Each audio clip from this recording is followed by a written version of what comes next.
Hello friends, అందరూ బాగున్నారా? మీకు లాస్ట్ వీడియోలో చూపించాను కదా టెంపుల్ బయటది ఎలా ఉంటుందో ఏంటో. ఈరోజు లోపలంతా కూడా చూపిద్దామని చెప్పేసి ఈ వీడియో తీశాను. మీకు ఓవరాల్గా టెంపుల్ లోపల ఇలా కనబడుతుంది లోపలికి వెళ్ళగానే. ఇది డెన్హెల్డర్లో ఉంటుంది. ఇంక లేట్ ఎందుకు చూసేద్దామా? అందరూ దండం పెట్టుకోండి. నాకైతే ఈ టెంపుల్ చాలా ఇష్టం, చాలా ప్రశాంతంగా ఉంటుంది ఇక్కడికి వచ్చినప్పుడల్లా. ఇది లక్ష్మీదేవి టెంపుల్. లోపల నుంచి చూడడానికి కూడా చాలా బాగుంటుంది టెంపుల్ అంతా. చాలా ట్రెడిషనల్గా ఇండియాలో మేము ఎలా ఫీల్ అవుతామో అలాగే ఫీల్ అవుతాం ఇక్కడికి వచ్చినప్పుడల్లా. ఇప్పుడు మీరు చూసేది సుబ్రహ్మణ్య స్వామి.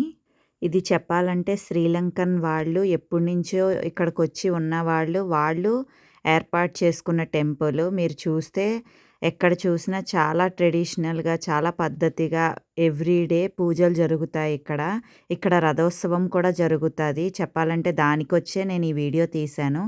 ఇవన్నీ ఊరేగింపులో వాడే విగ్రహాలు.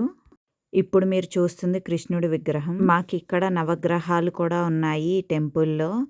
ఏదైనా పూజలు అవి చేయించుకోవాలన్నా ఇక్కడికి వచ్చి చేయించుకుంటూ ఉంటాం మేము.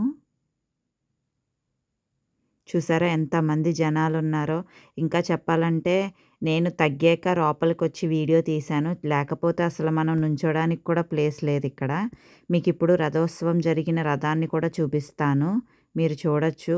Every year June 3rd week Sunday ఈ రథోత్సవం జరుగుద్ది. 10 days ఈ ఫెస్టివల్ జరుగుద్ది, కానీ రథోత్సవం మటుకు 3rd వీక్ సండే జరుపుతారు. ఇక్కడ పెద్ద జాతరలా జరుగుద్ది. చాలామంది జనాలు వస్తారు.